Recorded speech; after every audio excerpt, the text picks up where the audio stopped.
Oh, un insulto. No, pues muy normal todo, ¿no? ¿Un insulto? No han insultado a nadie. Bueno, hace 2 años y medio... Todos espectadores de esta casa, sin duda. Eso lo han dejado claro. Ha llegado el momento, hace 2 años y medio, que los medios de comunicación viven pendientes de las redes sociales de nuestro invitado. Yo la primera, que me pongo el Twitter y un cafelito. Es un ministro, sin pelos en la lengua, que va directo al grano. No os perdáis lo que va a pasar aquí ahora, ni el tuit que se pondrá después. Nosotros se lo vamos a pedir con todo corazón. Ya le tenemos sentado en nuestro sofá y vamos a hablar con él enseguida. Nunca pasa desapercibido. Me pides que me meta en jardines que encima no es lo mío. Todo un maestro generando titulares. El ferrocarril vive en España el mejor momento de su historia. Directo al grano cuando trata la actualidad. Hay 20.000 en Gaza que ya ni corren ni lloran, Isabel. Y aunque eso le cueste una querella del juez Peinado. Hay jueces que hacen política. En el caso de Hurtado. Sí, claro, y en el de Peinado. Es el rey de Twitter. Nada como poner un tuit. En nombre de todos los españoles, que desinstale Twitter. La derecha no sabe cómo hincarme el diente.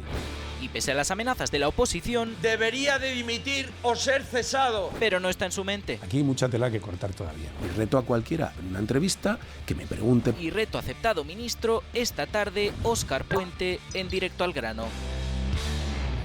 Pues ya le tenemos por aquí, Óscar Puente, ministro de Transportes. ¿Qué tal? Encantado. Bueno, 2 besos, ¿no? Porque, sí, ¿cómo no? Claro. ¿Qué tal? ¿Cómo estamos? Le estaba viendo, siéntese por favor, le estaba viendo por el rabillo del ojo mientras estábamos hablando con Yone Belarra, con la mesa que estaba muy encendida y demás, y estaba usted impertérrito, ¿no? Estaba diciendo, ¿qué querrá decir así para entrar? Cara de póker. Yo soy una persona bastante tranquila, ¿eh? ¿Qué es lo que más le ha sorprendido de todo lo que se ha dicho en la mesa ahora mismo? Me sorprenden algunas cosas, ¿no? Veo a Yone Belarra, pues forzando la figura hasta ya el contorsionismo, ¿no? Porque si uno ve desde fuera España, ve que es el país que lidera la respuesta al genocidio en Palestina, el que reconoce en primer lugar al Estado palestino, el que está tratando de arrastrar a la Unión Europea a su posición, o el propio Estado palestino reconoce que España está en el lado correcto de la historia, ha estado y estará. Y oye a Yone Belarra y parece que vive en otra realidad, ¿no? Parece que el gobierno de España es un gobierno colaboracionista con el genocidio, ¿no? Bueno, luego he escuchado otras cosas que también me sorprenden, ¿no? Yo quiero recordar, porque a veces no se tiene suficientemente presente, que 1 de cada 4 niños que han muerto violentamente en el mundo en los últimos 2 años han muerto en Gaza.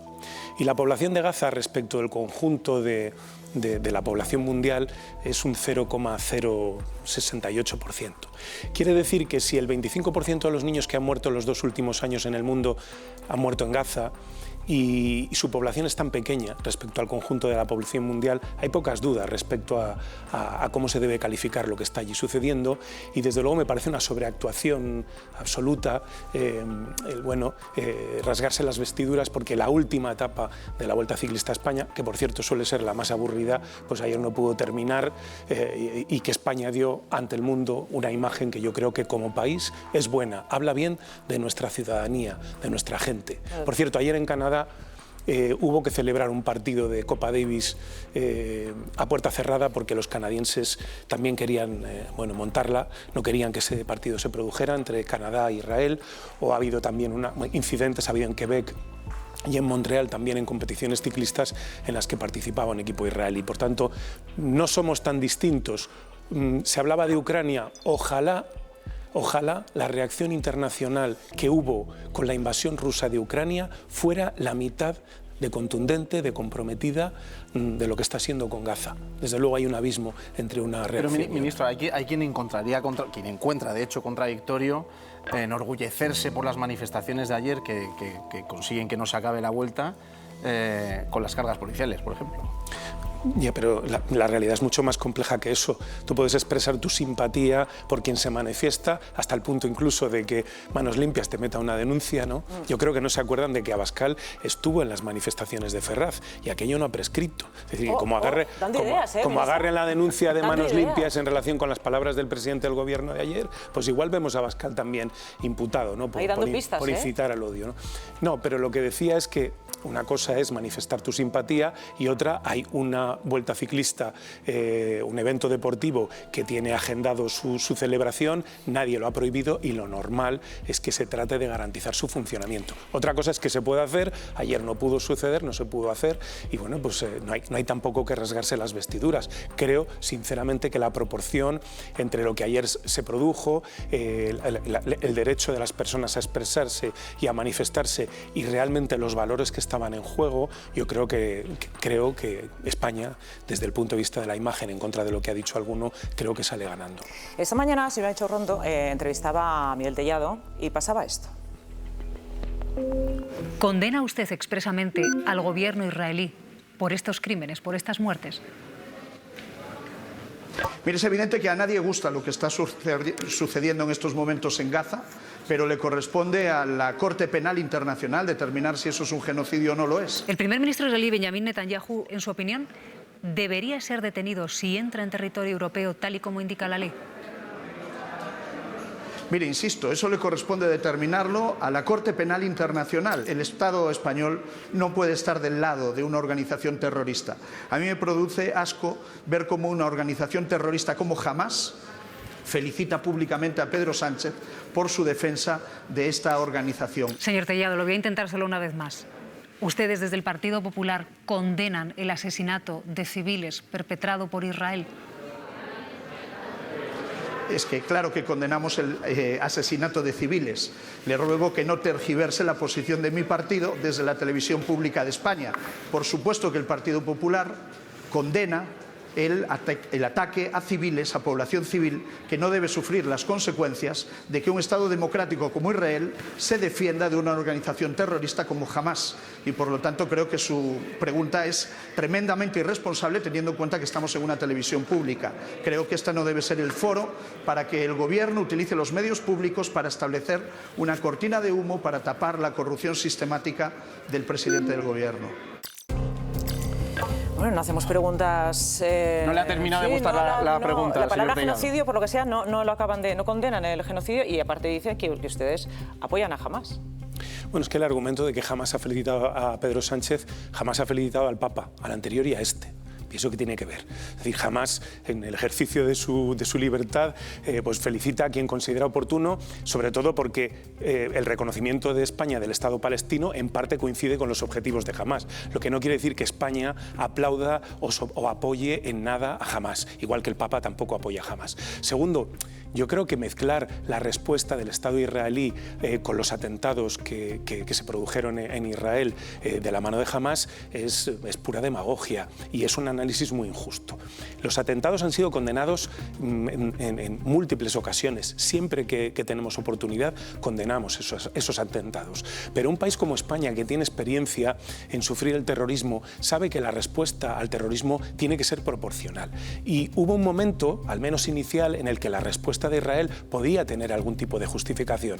Pero llevamos 2 años en los que Israel se ha dedicado sistemáticamente a aniquilar al pueblo palestino. Y eso en ningún caso se puede interpretar como una respuesta a unos atentados terroristas, porque de serlo, desde luego pierde absolutamente su legitimidad cuando se produce de una manera tan absolutamente desproporcionada.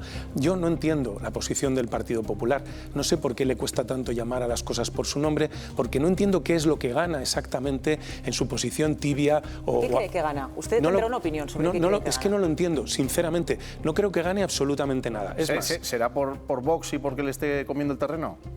No lo sé, yo creo que la inmensa mayoría del pueblo español no tolera lo que está sucediendo en Gaza. Hoy había una entrevista de José María Aznar en otro canal de televisión en el que él presumía de que fue el primer mandatario que aterrizó en Gaza. Yo le he visto darse la mano con Yasser Arafat. La posición histórica de España respecto a la causa palestina ha sido bastante transversal, es decir, ha trascendido la izquierda y la derecha, ¿no? Entonces, la posición actual del Partido Popular yo no la entiendo, porque es una posición que se desmarca de la que ha sido la posición histórica de la derecha en este país, al menos la derecha que conocíamos hace menos de una década, ¿no? Entonces, yo no sé qué es lo que gana, sinceramente. No creo que haya ninguna ganancia. Yo creo que es más una cuestión de torpeza y, si me permite, En el caso concreto de algún dirigente político o alguna dirigente político de Madrid, yo creo que hay una cierta maldad, además de torpeza, ¿no? Yo creo que hay, no sé, una inexplicable maldad a la hora de ver sufrimiento, por ejemplo, en los niños que ayer no pudieron ver la vuelta o que estaban asustados por los altercados que allí se produjeron, y obviar que todo eso se está produciendo en el marco de una protesta porque ha habido 20.000 niños asesinados en Palestina en los últimos 2 años. Sinceramente, no encuentro ninguna explicación a esa postura del Partido Popular. Dentro de su partido también hemos oído a una persona que cuando habla sube el pan, por decirlo de alguna forma. No sé si se le ocurre quién. Exacto, Emiliano García Paje ha dicho esto. Realmente es increíble el barrizal en el que se ha convertido la política nacional. No se abordan los problemas de fondo, simple y llanamente se está pensando quién es el culpable. Y miren que me molesta muchísimo, porque es una atrocidad lo que está sucediendo en Gaza. Pero lo que no puede ser es que en España cualquier cosa, incluso cuando se está hablando de vidas humanas, se convierta en puro barro. Es que no puedo estar más de acuerdo. La cuestión es quién monta el barro y quién chapotea en él. Porque defender la causa de las personas que viven en Gaza y del pueblo palestino y de esos niños inocentes, creo que es una obligación moral de cualquiera que tenga un mínimo de sensibilidad. Y eso es lo que está haciendo el Gobierno de España y en este caso el Partido Socialista. ¿Está siendo equidistante, Paje? No sé, eso tendría que responderlo él. Como no he visto el contexto, pero vamos, si él se queda ahí, yo absolutamente comparto todo lo que dice.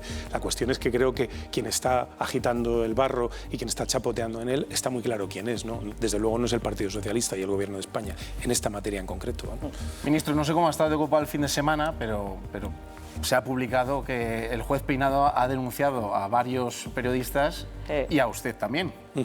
¿Qué opinión le merece? No sé si le ha llegado la denuncia y si cree que lo que está intentando el juez es hacer política.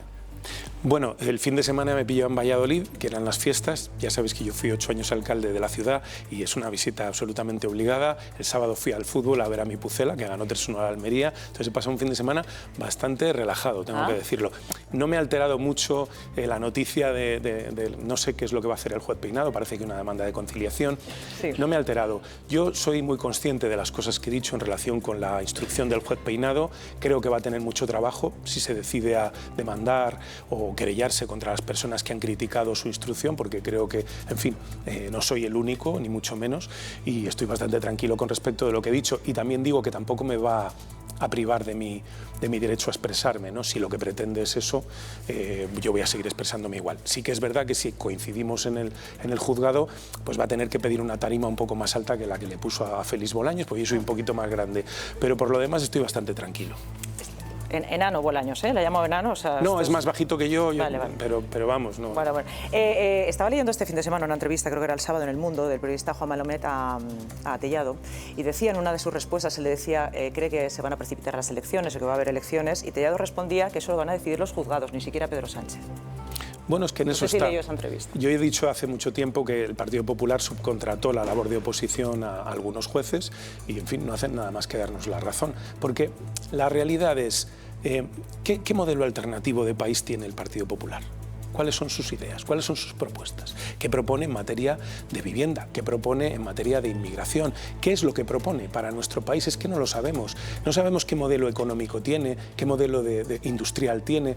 Lo desconocemos. Lo que sí sabemos es que están todo el día con las causas judiciales en la boca. Causas judiciales que yo he dicho el sábado en la entrevista que concedí al diario.es y que digo siempre que tengo ocasión, las principales, es decir, la de la mujer del presidente del Gobierno, la del fiscal general del Estado, son causas que no tienen el más mínimo fundamento y que por tanto tienen una finalidad evidente, que es servir de coartada para que el Partido Popular vaya al Parlamento y diga que el presidente está en una situación insostenible. Tiene a su mujer imputada. Pues bueno, después de casi 2 años no sabemos muy bien cuáles son los hechos concretos que se le imputan, dónde está el lucro que ha obtenido esta persona. El caso del fiscal general del Estado, bueno, es un tema sangrante, no lo digo yo, lo dice el voto particular que ha emitido uno de los magistrados del Tribunal Supremo, conservador por cierto, en el que dice que se le va a sentar en el banquillo sin una mínima actividad probatoria. Es decir, es tremendo, ¿no? Entonces, esto es lo que estamos viendo, ¿no? Un Partido Popular que ha renunciado a proponer un modelo alternativo de país al que tenemos nosotros y que centra exclusivamente su labor de oposición en coger lo que los jueces van haciendo, llevarlo al Parlamento, llevarlo a los medios y decir que el gobierno tiene que dimitir y tiene que marcharse y que esta es una situación insostenible. ¿Pero está haciendo daño el caso, por ejemplo, de Begoña Gómez, el de la mujer del presidente? ¿Está haciendo daño al gobierno, al partido? Yo creo que a nivel ciudadano no, porque la gente no es tonta y la gente está viendo pues, esa instrucción en la que se empieza por Europa y se acaba con la asesora, ¿no? Una asesora, por cierto, que ha mandado 2 correos cuando hay un antecedente bastante obvio, que es que la mujer del presidente Rajoy tenía un asesor en la Moncloa que hoy es diputado del Partido Popular y todos lo hemos visto con las fotos llevándole las bolsas de la compra a la mujer del presidente del gobierno y eso, por lo que sea, no era punible, por no hablar de otras cosas, ¿no? ¿Le está haciendo daño? No, es evidente que esto es un elemento que trata de desestabilizar, sobre todo desde el punto de vista personal, al presidente del gobierno, al que tenga una familia, que le toquen a su familia de esta manera tan absolutamente injustificada, pues sabe que eso le tiene que desestabilizar, le tiene que bueno, pues doler, pero más allá de eso, sinceramente creo que el efecto va a ser el contrario, que la ciudadanía se da cuenta de que hay una persecución que no tiene nada que ver con hechos ilícitos y que tiene mucho más que ver con hacer política y con bueno, pues menoscabar a la imagen y la tranquilidad del presidente del gobierno, ¿no? Ministro, vamos a entrar en materia de lo que le compete a usted directamente, que es en los transportes. Ha dado explicaciones sobre lo que está pasando en los trenes, pero en esa respuesta también añadió que esperan 2 años complicados en cuanto a los horarios, los retrasos o los percances que se puedan producir. Hay que asumir, el ciudadano de este país tiene que asumir que eso va a ser así, que no tiene solución alguna hasta entonces. Bueno, tengo que decir que ya soy el ministro que más veces ha comparecido en el Parlamento, ¿no? En lo que va de siglo, más incluso que Magdalena Álvarez y Pepe Blanco, y eso que solo llevo, bueno, no llevo ni siquiera 2 años, ¿no? No, el otro día yo en una comparecencia muy larga dije que, bueno, vienen 2 años en los que empiezan a llegar por fin los trenes nuevos. Desde el año 2008 no entra un tren de cercanías nuevo en España, desde 2010 no entra un tren de larga y media distancia, es verdad que han llegado los 106 de Talgo, pero han dado un mal resultado, ¿no? Por tanto, tenemos una situación compleja, tenemos una infraestructura plagada de obras. Estamos ahora terminando la renovación completa de la línea del sur, de la Madrid-Sevilla, 750 millones de euros, sustitución completa de vía, catenaria, sistemas de seguridad y mientras hemos ido compatibilizando la prestación del servicio. Y eso genera incidencias. Tenemos un material rodante obsoleto en la última fase de su vida útil y al mismo tiempo tenemos un material que va a empezar a entrar nuevo en la primera parte de su vida útil. Y eso, por desgracia, lo dice la propia técnica ferroviaria, es una situación complicada, porque los trenes en sus últimos años de vida producen muchas incidencias y en los primeros también tienen pecados de vejez y pecados de juventud. Pero más allá de eso, yo quiero lanzar un mensaje de tranquilidad a la ciudadanía. Primero, estamos trabajando muy en serio para mejorar el servicio ferroviario que tenemos en España. Segundo, también por situar las cosas en su justo término. España es uno de los países que tiene una mejor ratio de puntualidad de toda la Unión Europea. Nosotros tenemos una puntualidad del 62% de los trenes que llegan en hora y un 20% más que llegan con un retraso inferior a 15 minutos. Es decir, estamos situados, nuestra ratio de puntualidad europea está situada en torno a un 82%. Pero tiende a compararse con la de hace a lo mejor 20 años. Sí, pero primero la comparativa con otros países de nuestro entorno, Alemania está en un 52 ahora mismo de puntualidad. Estamos por delante de Italia también y por delante de Francia. Es decir, estamos comparativamente hablando con países con una infraestructura ferroviaria similar a la nuestra, estamos mejor. Pero claro, la comparativa con hace años, pues claro, hombre, yo no puedo decir que en puntualidad estemos mejor que en los 90, es evidente. En los 90 había un tren de alta velocidad Madrid-Sevilla con 6 trenes por sentido al día. Hoy, en el punto Torrejón de Velasco de la línea Madrid-Sevilla pasan 289 trenes. Hoy vamos camino de los 50 millones de usuarios en la alta velocidad y en los 90 estábamos en 1 millón.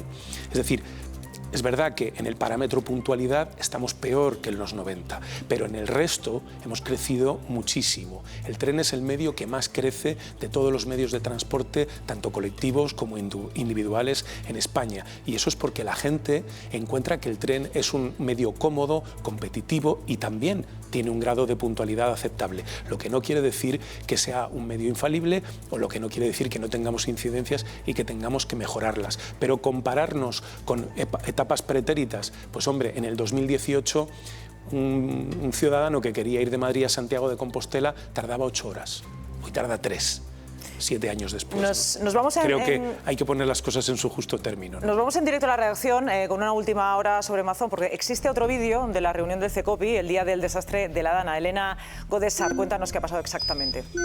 Pues sí, Marta, y además lo van a poder ver ustedes mismos en la pantalla, porque en las imágenes se ve como hay otro cámara que está grabando el interior de la reunión del CECOPI. Un cámara que ve además con un chaleco rojo oficial del Departamento de Emergencias, que fue contratado por la Generalitat, y es a ellos a quienes les entregó todo ese material. Ahora la pregunta es ¿dónde están esas imágenes? Porque recordemos que la jueza requirió judicialmente a la Consellería de Emergencias a que aportase cualquier tipo de material, de documento, de acta que sirviese para esclarecer qué pasó dentro del CECOPI, y ellos dijeron entonces que no existía ningún tipo de grabación. Veremos ahora si la jueza pide también estas imágenes que ya pidió también a Televisión Española. Y mientras sigue todo este embrollo, conocemos hoy también que el PP no descarta que Mazón se vuelva a presentar a las siguientes elecciones autonómicas de 2027. Creen que todos los escándalos que afectan al PSOE, su trabajo en la reconstrucción de la Dana y el hecho de que las encuestas de la Comunidad Valenciana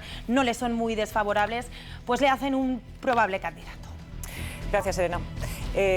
Ministro, Mazón, candidato por el PP otra vez. Parece que hay apoyos. Bueno, más allá de eso, la realidad es que el modus operandi del Partido Popular en el caso de la Dana se parece mucho a otros, es decir, a todo lo que ya conocíamos. Bueno, siempre les pilla, las desgracias les pillan siempre en algún momento de asueto. Bueno, la falta de responsabilidad frente a hechos que son tan obvios y tan evidentes, se suma un tercer elemento que ya es un lugar común, que es la falta de colaboración con la justicia. Es decir, tienen imágenes, se las han estado ocultando a la juez, y ahora, bueno, pues esto trasciende y acabarán teniendo que dársela o no. Veremos a ver si hacen lo mismo que con los discos duros del ordenador de Bárcenas, ¿no? Es el modus operandi habitual. Sobre la candidatura del señor Mazón, pues ellos sabrán. A mí me resulta muy complicado verle al señor Feijóo pedir mi dimisión, decir que si hubiera un ministro en su gobierno como yo, pues estaría automáticamente cesado, mientras mantiene al presidente de Valencia, y no solo lo mantiene, sino que además dice que puede ser el candidato. Yo creo que son cosas que al final, pues bueno, dejan en evidencia que el Partido Popular tiene un discurso que va por un lado y luego tiene unas acciones que van por otro, ¿no? En fin, ellos sabrán lo que hacen. Yo creo que hay un gran consenso.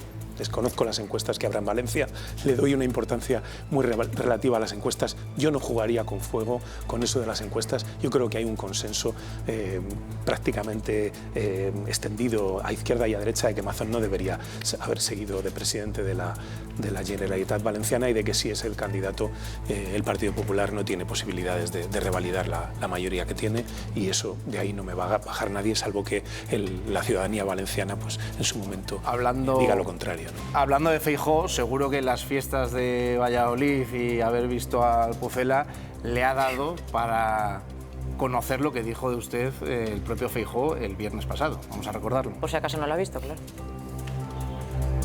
Del Ministerio de Transportes saldrán los tuiteros y los puteros, y los gestionaremos con gente que sepa de redes ferroviarias y no se dedique a las redes sociales, que eso no arregla los problemas de los trenes. No, bueno, yo en este tipo de cosas, yo solamente voy a decir una cosa: a él le preocupa mucho quién tiene que salir, a mí me preocupa mucho quién entre, porque yo estoy en un ministerio en el que durante los años en los que gobernó el Partido Popular, la red ferroviaria se abandonó por completo. Ahí están los números. De 700 millones de inversión de media del Partido Popular, el año pasado 4.500 millones ejecutados en la red ferroviaria española. Este año pasaremos de 5.000. Es decir, a nosotros nos toca al final hacer siempre, arreglar siempre lo que el Partido Popular no hace. Por tanto, quien entre en el futuro, yo evidentemente estoy de paso como cualquiera, que entre con la misma filosofía de invertir para que luego dentro de unos años no tenga que venir otro a solucionar los problemas. Pues, ministro Óscar Puente, gracias por haber estado esta tarde con nosotros en este primer programa. Seguiremos hablando, que se nos han quedado muchos temas en el tintero, pero seguiremos hablando. Así bueno, que de hecho va a ser el único que va a ser el primer entrevistador de Directo al Grano. Sí, o sea, nunca más va a volver a ser el primero entrevistador. Estupendo, espero que se haya dado suerte. Muchas gracias, ministro.